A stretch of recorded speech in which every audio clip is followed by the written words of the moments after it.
मजा मस्ती तर आपली सगळी झालेली होती. काल मठातनं घरी वगैरे आले. घरी आल्यावरती पण रात्री खूप उशीर झाला होता थोडा झोपायला. त्यानंतर आज सकाळी उठले वगैरे मस्त की अंघोळ वगैरे केली ना. आज आपल्याला दिवसभर खूप कामं होती जे की आपल्याला आज जायचं होतं बँकेमध्ये मम्मीसोबत पार्लरला आणि 1-2 मीटिंग्स होत्या तिकडं. म्हणून सकाळी पटापट उरकलं. सकाळी लवकर उठून नाश्ता वगैरे केला. आज नाश्त्यामध्ये आईने उपमा वगैरे केला होता. मस्तपैकी उपमा वगैरे खाल्ला, आवरलं वगैरे आणि नंतर आवरून वगैरे मी आणि मम्मी निघालो बँकेमध्ये जाण्यासाठी.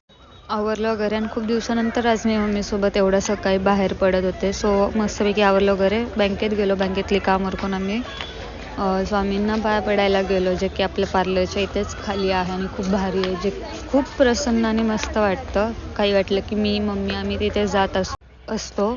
मस्तपैकी पाय वगैरे पडलो ना. त्यानंतर वरती पार्लरला वगैरे गेलं. मम्मीला हेअर कलरचं क्लायंट होतं सो मम्मीने ते केलं. मी आज काहीच नाही केलं पार्लरवरती. थोडंसं शूट केलं फक्त. त्यांचे जे कामाचे व्हिडिओ होते ते, बाकी काही केलं नाही बिकॉज तब्येत खूप बरी नव्हती आणि पाऊस आला आणि हिने बाय बाय केलं लाईटीला. तर खरंच लाईट गेली आणि क्लायंट थोडंसं राहून गेलं. त्यानंतर खूप वेळानंतर लाईट आली आणि पाऊसही आला.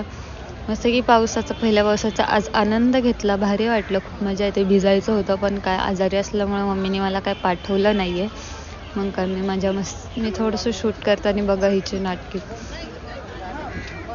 त्यानंतर सुद्धा हिला भिजायचं होतं पावसामध्ये म्हणून हिची बडबड चालली होती व शायनिंग मारत होती. मस्त हिच्यासोबत मग मजा मस्ती केली थोडीशी. तिला चहा ठेवायला सांगितला. मस्तपैकी तिने चहा वगैरे केला. चहा पण खूप मस्त केला.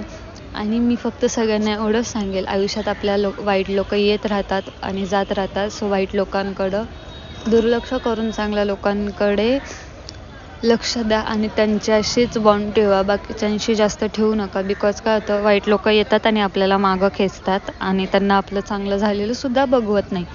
सो त्या लोकांना थोडंसं इग्नोर करा. जे लोक आयुष्यात पाहिजेच नाही असं मनापासून वाटतं त्या लोकांना आयुष्यातून काढून टाका. चहा वगैरे झाला होता. मस्तपैकी चहा वगैरे पिला.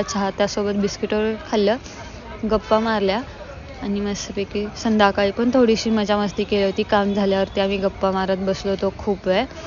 मस्त की गप्पा वगैरे मारल्या. आईचे 2 फोन ऑलरेडी येऊन गेले होते पण काय सगळं सोबत बसल्यावरती उठायची इच्छा होती कसली आणि ते पण गप्पा मारत असल्यावरती कधीच नाही.